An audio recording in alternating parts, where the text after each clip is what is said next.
শিবপুরের বেটি চাকরি বটে। সেই কবেকার কথা, একদিন আমার বাবা আমাকে স্কুলে ভর্তি করিয়া দিয়েছিল। 1 ক্লাস 2 ক্লাস 3 ক্লাস পড়তে পড়তে সেই কবে যে ক্লাস 10-এ উঠে গেলাম, মনেই পড়ে ক্লাই। আরে একটা কথা বলতে ভুলিয়া গিয়েছি, কাল সকালে আমার মাধ্যমিক পরীক্ষার ফল প্রকাশ হইবে। চিন্তা করতে করতে আমি আমার মায়ের পাশে ঘুমায়া গেলাম।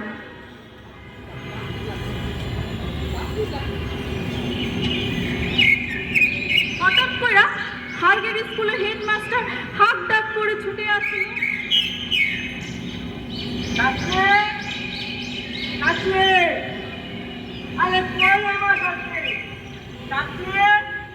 কি হয়েছে স্যার? এই যে মা, কই গেছিলি রে? আমি তো তোকেই খুঁজছি।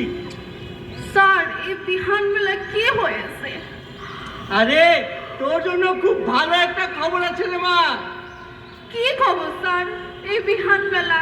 আরে হ্যাঁ হ্যাঁ, এই জন্য তো সকাল সকাল তোদের বাড়িতে আসা। জানিস, এবার এবার মাধ্যমিক পরীক্ষায় তুই তুই প্রথম আছিস রে মা। কি বলেন স্যার? এটা সফল না সত্যি? আরে সফল নয়, সফল নয়, সত্যি বটে। তুই এবার মাধ্যমিক পরীক্ষায় প্রথম হয়েছিস। আমি যাই, পুরো পাড়ায় খবরটা বলে দিতে হবে। চাকরি মাধ্যমিকে প্রথম হয়েছে। কি? চাকরি মাধ্যমিকে আমি প্রথম হয়েছি? সহ্য তোমরা, আমি প্রথম হয়েছি।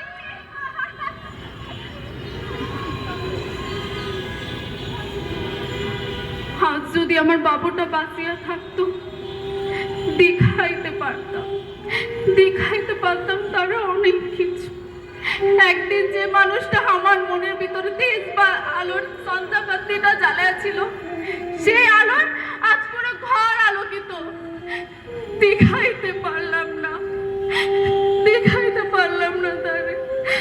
বাবু, বাবু।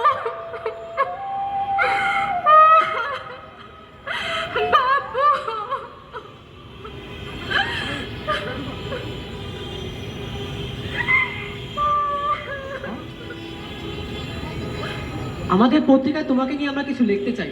তোমার সম্বন্ধে আমাদের কিছু বলো। আমি জাম্বনের পুরে পাড়ার শিবপুরের বেটি সাচলি বটে। এতটুকু বললে তো চলবে না। তুমি মাধ্যমিক পরীক্ষায় প্রথম হয়েছো, তোমাকে বলতে হবে আরো কিছু, অনেক কিছু। মা, উনি ঠিকই তো বলেছে। তুমি কৃষকের মেয়ে, ক্ষেত খুঁজবার মেয়ে। তুমি কি করে মাধ্যমিক পরীক্ষা প্রথম হয়েছো বলো মা, সব কিছু খুলে বলো, আমাদের জানা দরকার। আমরা সাংবাদিকরা তোমার এই প্রতিভার খবর সারা দেশ ছড়িয়ে দিতে চাই।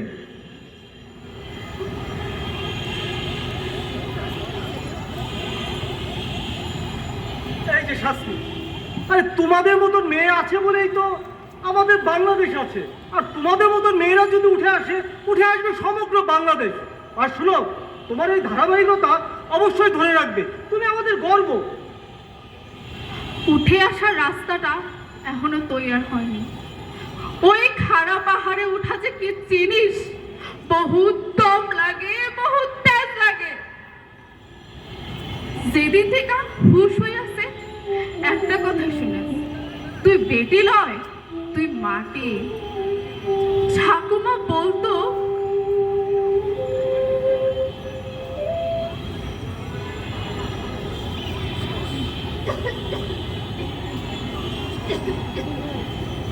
পরের ঘরের হেসেল দেখবে, তার আবার লেখাপড়া। মা, কি হয়েছে? তুই এসব কি বলছিস? হ্যাঁ, কি বলছি? তোর মায়ের লেখাপড়া করিবে, কামিন খাটতে পারবে ক্লয়। মা, শাস্ত্রী লেখাপড়া করবে, অনেক বড় হবে, এটা তো ভালো।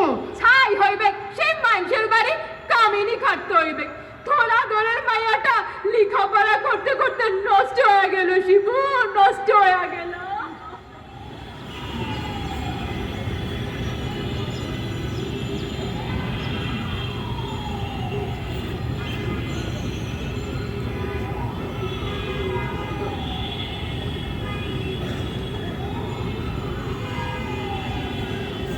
কিরে শাস্ত্রী, তুই কুড়ে পাড়া বেটি চাওয়াল।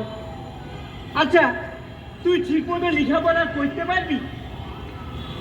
হ্যাঁ শোন, যদি ঠিক মতো লেখাপড়া করতে পারিস তাহলে কর, আর যদি না পারিস তাহলে আমাকে বলিস, আমি বাবুদের বইলে তোর জন্য একটা কামের ব্যবস্থা করে দিব বলে। হ্যাঁ বলিস। আমি পারবো, আমাকে পারতেই হইবে, আমি পারবো।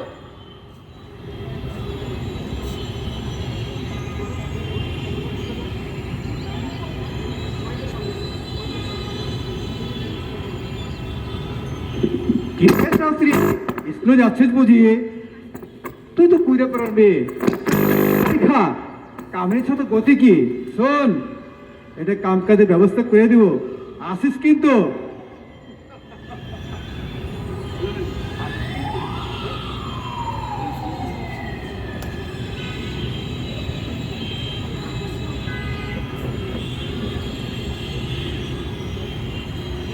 বাবু, কি হয়েছে মা? আমি আর স্কুলে যাবো ক্লাই। কেন মা, স্কুলে কেন যাবে না? বাবুরা বল, আমার স্কুলে লেখাপড়া করে কি হইবে? আমাকে তো সে কামেরই খাটতে হইবে। শোন মা, মন খারাপ করলি তো হারিয়ে গেলি। যে যা বলে বলুক, এগুলি কথা এক কানে সিনহালে আরেক কান দিয়ে বের করে দিবি, বুঝেছিস? বের করে দিবি, বের করে দিবি।